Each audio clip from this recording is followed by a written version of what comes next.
contando historias de terror porque no tengo nada que hacer. Quiero aclarar que la historia no es mía, es de una amiga. Yo estaba en casa sola feliz porque me iba a poder desvelar y hacerme la comida, que quiera unas horas después, eran las 12 de la noche. Y ya tenía sueño, pero yo de terca me quería desvelar. Me llegó un mensaje de mi ama, donde decía que se había cerrado la puerta con seguro. Pero se me hizo raro porque fue mensaje de texto, y ella siempre usa WhatsApp. Pero como quiera le respondí que sí, pero porque me preguntaría eso, si ella cerró la puerta.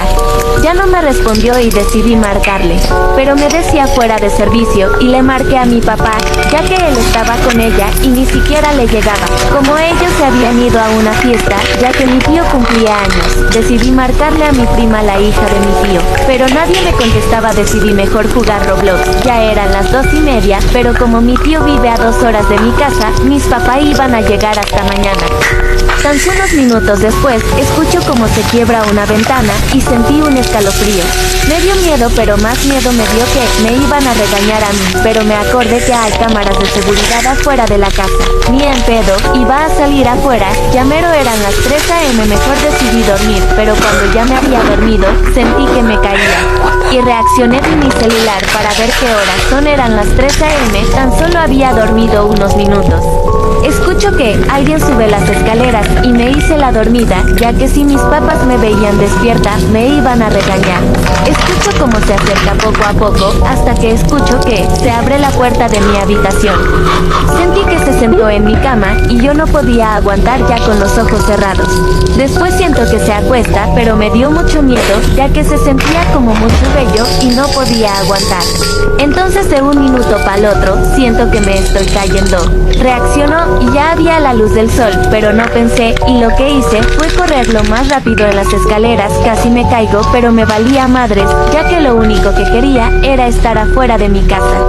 Entonces veo que se estaciona un carro y veo...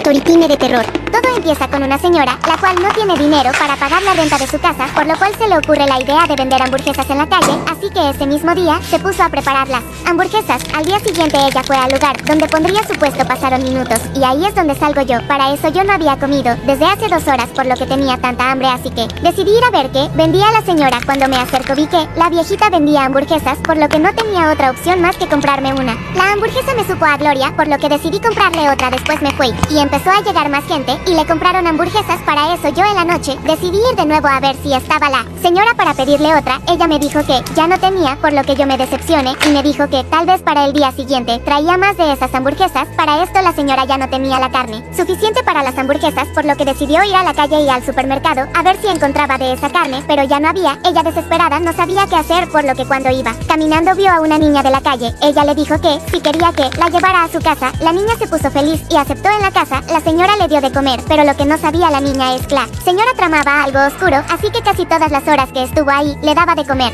Al día siguiente la señora ya tenía más hamburguesas, no se sabía de dónde había conseguido más, pero esa carne estaba un poco rara, pero la gente casi no le tomó importancia. Al momento de que la señora terminó de vender, ella ya se dirigía para su casa, pero los policías llegaron a rodearla y la arrestaron. La señora les dijo que por qué motivo la arrestaban. Los policías le dijeron que porque la carne de sus hamburguesas no era de animal, sino que era de humano. La señora desconoció y les dijo que porque se imaginaban eso. Su primera prueba era que sus vecinos la vieron entrar con una niña de la calle, y que al día siguiente se habían escuchado ruidos de gritos de una persona o de una niña pequeña, y la otra era que en su patio había sangre y que olía muy feo. Después de un tiempo, yo empecé a notar que ya no abría la señora. Yo suponía que ella ya se había ido a otro lugar o así, pero al momento que llegué a mi casa, fui a mi computadora y me salió una noticia muy fuerte y muy asquerosa, la cual decía el noticiero lo siguiente: esta mañana se ha descubierto que las hamburguesas de Doña Marta fueron hechas por carne de humano. La víctima fue una niña de 6 años llamada Sofía. Sus papás trataron de buscarla, pero cuando los policías entraron a la casa de la señora, descubrieron los restos de Sofía en su patio. Los vecinos fueron los que avisaron del problema.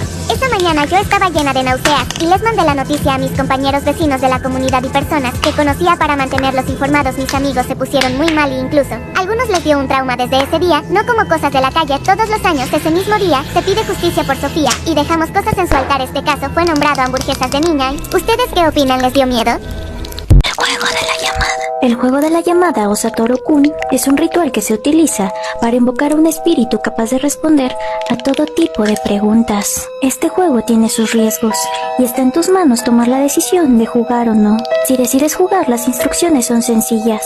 Lo único que necesitarás será un teléfono fijo y un teléfono móvil. El teléfono fijo puede ser el de tu casa o alguno público. Lo que tendrás que hacer es llamar al número de tu teléfono móvil con tu teléfono fijo y decir las siguientes palabras: Satoru-kun, Satoru-kun, por favor acude a mí, Satoru-kun. Por favor muéstrate, Satoru, Satoru. Si estás ahí, por favor respóndeme.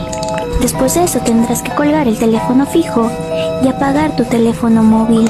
Satoru te llamará y te dirá dónde está, y después colgará, pero te seguirá llamando para decirte lo mismo en varias ocasiones. Y te darás cuenta que cada vez estará más cerca del lugar donde te encuentras. La última vez que te llame te dirá: estoy detrás de ti. Y ese es el momento en el que deberás de realizar la pregunta rápidamente. Por ningún motivo te des la vuelta. No mires a Satoru y tampoco lo toques. No lo llames si es que no tienes una pregunta que realizarle. Y cuando esté detrás de ti, no dudes ni un segundo. Hazle la pregunta. ¿Y tú? ¿Te atreverías a jugar?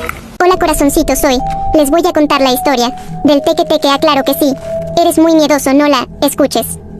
La leyenda cuenta que el teque-teque es el fantasma de una joven que murió trágicamente en una estación de tren.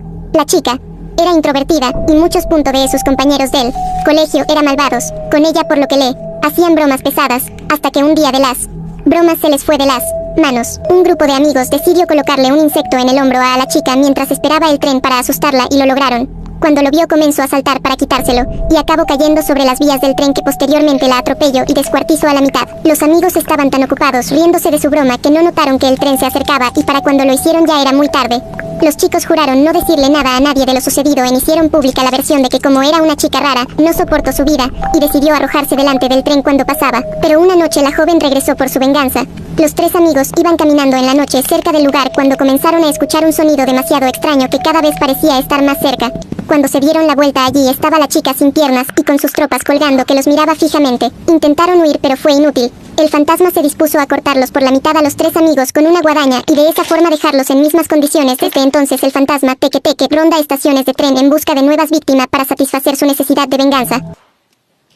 Una vez estaba en la cama con mi celular cuando escucho que mi mamá me grita que iba a salir de compras, que si quería acompañarla. Ella solo me dijo que me dejaba dinero en la mesa y se fue. A mí me agarró sed, así que fui a por un vaso de agua. Me lo serví y me lo tomé. Después volteé hacia la heladera y me di cuenta que había una nota que decía: entraste a un juego, cumple con las reglas si quieres sobrevivir. Yo pensé que era una broma de mal gusto para darme temor y escalofríos, entonces rompí la nota y tiré a la basura. Estaba en mi cama viendo TikToks cuando de pronto se abre mi puerta y se cierra brusco, y pasa lo mismo con la ventana. Se abre y se cierra bruscamente y se empiezan a caer cosas. Yo me horroricé. Entonces decidí esconderme debajo de mi cama. Ya cuando todo se tranquilizó, vi la misma nota en mi cama, pero esta vez decía: si de verdad quieres sobrevivir, cumple con las reglas, si no te pasara algo malo. Y en las reglas decía: si ves que se abre la ventana, ciérrala rápidamente, porque seguramente un espíritu quiere entrar y poseerte. Segunda regla: si escuchas que tu mamá te llama pero ves en tu celu que tenés un mensaje de ella, la que te llamó no es tu mamá y no le respondas. Entonces se abrió la ventana y yo la cerré rápidamente. Luego, 5 minutos después, escuchó que mi mamá llega y dice que la comida ya estaba hecha desde antes, pero veo que tengo un mensaje de ella que decía que ya estaba por llegar, que solo estaba a 10 cuadras de mi casa, y no le respondo.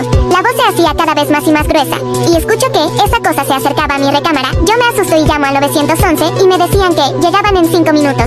Pero esos 5 minutos pasaron a ser 15 minutos. Cuando dejé de escuchar ruidos, me desesperé, ya que los policías no llegaban. Llamé de vuelta pero no contestaron, así me fijé por una ventana a ver si había alguna señal y me quedé horrorizada. Eran los policías pero descuartizados. También había una patrulla, pero adentro los policías estaban desmayados. Pero yo me preguntaba: ¿y dónde está mi mamá? ¿Dónde carajo está? Yo no sabía qué hacer, así que lo único que pude hacer es saltar desde la ventana y quedarme en el casa de un vecino. Pasé 1 hora y media explicándole al vecino todo lo que me sucedió. Me creyó ya, que tenía algunos cortes por desesperación y tics que me hicieron chocar contra la punta de varios muebles, causándome esos cortes. Después llegó mi mamá llorando y abrazando, jurando que no iba a volver a dejarme sola, y desde ahí que no me dejan sola.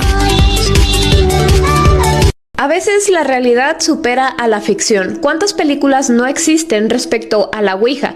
Personas juegan con la Ouija y su vida se va afectando poco a poco gracias a esto, y deciden cosas que a lo mejor, sin haber jugado, sin tener la influencia de aquello que liberaron cuando jugaron a la Ouija, pues no hubieran decidido.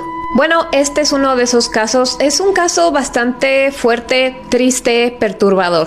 Resulta que esta mujer llamada Lori, para sus 40 y tantos años, tenía 3 hijos y era mamá soltera. A Lori le encantaba ser mamá, amaba a sus hijos y este instinto maternal, instinto protector, no nada más lo tenía con sus propios hijos. Si algún amigo de ellos necesitaba ayuda, ella no dudaba en ofrecérsela. Y no nada más a humanos, sino a animales también. De hecho, tenía muchísimos animales adoptados. De hecho, sus amigos, que la querían mucho, llegaron a llamarla protectora de los débiles y necesitados, porque así era ella. Le abría las puertas de su casa a cualquier ser vivo que lo necesitara. Con todo esto, ¿qué les quiero decir? Que ella era muy buena madre para sus 2 hijos y su hija. Bueno, resulta que para el año 2007, el hijo mayor de Lori ya tenía unos 22 años aproximadamente. Él ya vivía solo. En su casa quedaban el hijo del medio, que tenía 15 años, y su hija pequeña, que en ese entonces tenía 13. Los 3 vivían en una ciudad llamada Benton City, que tenía nada más 3,000 habitantes, muy pequeña. Ella es la hija pequeña llamada Elizabeth. No tenemos la información de cómo se llamaba el hijo mayor. El hijo del medio se llamaba Donald y ella, pues como les dije, Elizabeth. Resulta que para el otoño de ese mismo año, 2007, el mejor amigo de Donald se mudó a casa de ellos porque tenía una historia bastante difícil. La estaba pasando muy mal en su casa y obviamente Lori no dudó en decirle, vente para acá con nosotros. La cosa aquí es que el mejor amigo de Donald, llamado Joshua, era un poquito mayor que él. Tenía 16 años y recuerden, Donald tenía 15 apenas. Resulta que Joshua, el amigo, pues se metía en problemas muy seguido de todo tipo. Pero no crean que esto detuvo a Lori de ofrecerle ayuda, ya que ella pensaba, bueno, si está en tantos problemas es porque tiene muchos problemas en su vida, no porque él sea malo. ¿Cómo es que se conocieron Joshua y Donald? Ellos compartían un gusto en común y eso era el satanismo. Tampoco tenemos información de si hacían algo, se juntaban en algún lugar con otras personas que compartieran esto mismo o algo así. El caso es que por esto es que ellos se conocieron y se volvieron amigos. Les digo este detalle porque puede que influya para lo que pasó después. Joshua tenía ya un par de meses allí en casa de Lori y en eso llegó diciembre. Joshua y Donald salieron a hacer compras navideñas y cuando estaban haciendo estas compras vieron que vendían tableros de Ouija y Joshua le comentó a Donald, oye, deberíamos llevarnos una. Donald al principio se negó, no quería llevar eso a su casa, sabía que su mamá probablemente no le iba a parecer, pero Joshua lo presionó, así que en algún momento Donald cede y la compra. Hicieron una sesión con la Ouija esa misma noche y pues la Ouija funcionó. Realmente les comenzó a contestar bastante rápido, pero Joshua comenzó a hacer preguntas muy extrañas. Entre ellas preguntó que si ellos dos deberían convertirse en asesinos seriales. A lo que la Ouija les respondió que sí.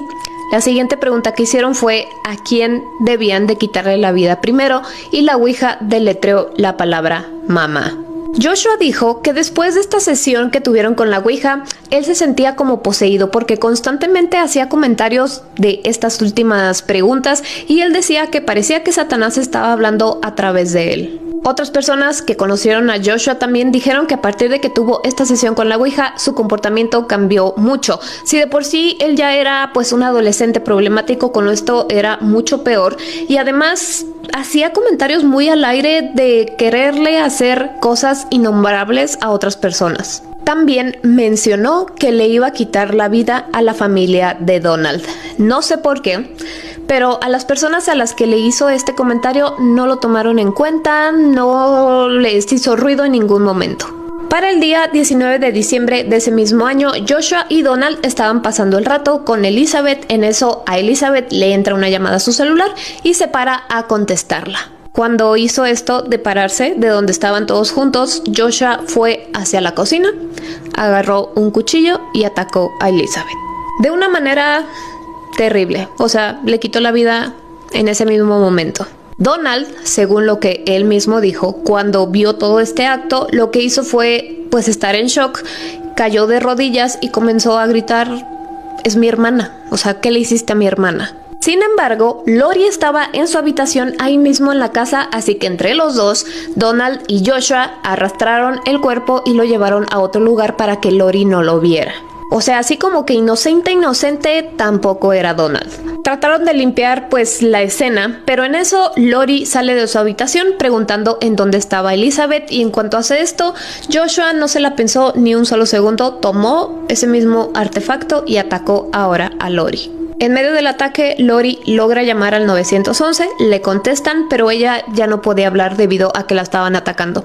El 911 regresa la llamada, pero pues ya no entraba a ningún lado. Así que pues rastrean la llamada para ver de dónde se hizo y mandar ayuda. Imagínense qué tanto atacó Joshua a Lori que se le rompió el cuchillo. No se sabe tampoco en qué estaba pensando Donald a ver a su mamá y a su hermana así, pero en vez de hacer otra cosa, lo que hizo fue pasarle una mancuerna y otro de estos artefactos a Joshua. Tampoco se sabe si ellos llegaron a escuchar pues la patrulla de la policía o qué, pero decidieron huir porque estaban cubiertos de sangre. Como ellos iban corriendo por los patios por donde se pudieran escapar, iban gritando cosas como "los cerdos deben morir". Esto lo escucharon los vecinos. Los arrestaron de inmediato y cuando fueron a investigar a la casa de Lori, pues encontraron los dos cuerpos. Este de aquí es Joshua en su juicio, donde se determinó que él era el cabecilla de todos estos actos y que Donald simplemente como que le hizo segunda. Ahora, Joshua sí tenía mamá, nada más que no lo podía cuidar por diferentes circunstancias, y cuando le informaron esto que había pasado, ella dijo que Joshua sí estaba poseído por Satanás, porque de hecho en una ocasión él la visitó a ella y que comenzó a hablar en lenguas que él no conocía y a decir cosas muy raras. También decía cosas que iban a pasar en el futuro, y otra cosa que decían de por qué estaba poseído es porque él en ningún momento mostró remordimiento con lo que hizo. En cuanto terminaron de hacer todo esto, él pues estaba normal. Por esta razón es por la que se cree que sí estaba poseído, no fue como una decisión que él tomara. La mamá también dijo respecto a su hijo que se metió en algo que no pudo manejar con el asunto de la Ouija y con el diablo. En cuanto a los adolescentes, son tan emocionales que el diablo puede invadir sus mentes muy fácilmente. Como sea que haya sucedido todo esto, Joshua tiene cadena perpetua y Donald, el hijo, solamente le dieron 9 años. También decían esto mismo de Donald, que él estaba poseído y que por esta misma razón como que pues no lo detuvo en ningún momento, simplemente se quedó observando de lejos cómo le quitaron la vida a su propia madre y a su hermana. Y justamente le dieron 9 años pues encerrado. Él salió mucho antes por buen comportamiento y ahorita vive con su esposa y su hijo. Y creen que si no hubieran tenido la influencia de la Ouija, pues esto nunca hubiera pasado. Así que bueno, ustedes díganme qué opinan de este caso. Yo no tengo palabras, o sea, ni para uno ni para otro. Yo no sé si haya sido la Ouija o lo que sea, simplemente lo que pasó, los hechos ahí están, y lo bueno que los culpables pues están pagando aún. Y ya saben que yo como siempre los estoy leyendo.